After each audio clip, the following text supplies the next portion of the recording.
इतिहास मशीन खेसारी लाल यादव जी के सॉन्ग महफिल सॉन्ग को बोल दी काजल राघवानी फ्लॉप। तो दोस्तों आखिर काजल राघवानी वो भी खेसारी लाल यादव जी के इतने बड़े सॉन्ग वो भी हिंदी सॉन्ग को महफिल सॉन्ग को बोल दी फ्लॉप बिना कुछ कहे हुए।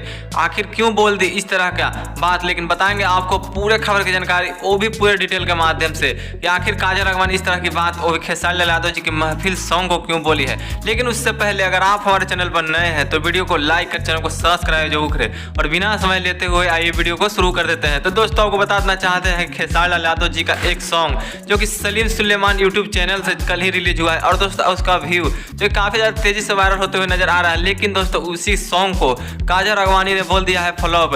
काजल राघवानी का फ्लॉप होने का मेन कारण है कुछ फैंस का यह कहना है कि काजल राघवानी को उस सॉन्ग के वीडियो में रखना चाहिए था, क्योंकि काजल राघवानी को खेसारी लाल यादव जी नहीं पूछते हैं। इस वजह से काजल राघवानी खेसारी लाल यादव पर भड़क उठी है और खेसारी लाल यादव जी के सभी हिट सॉन्ग को बोलती है कि यह सॉन्ग फ्लॉप है। लेकिन दोस्तों काजल राघवानी और खेसारी लाल यादव जी के बीच में कुछ विवाद हो गया, जिस वजह से खेसारी लाल यादव जी काजल राघवानी के ऊपर पलट कर नहीं देखते हैं और काजल राघवानी को इस तरह का रिपोर्ट आ रहा है जिसमें काजल राघवानी को ऐसा लग रहा है खेसारी लाल यादव जी के साथ काम करे, लेकिन खेसारी लाल यादव जी काजल राघवानी के ऊपर ताकते भी नहीं है।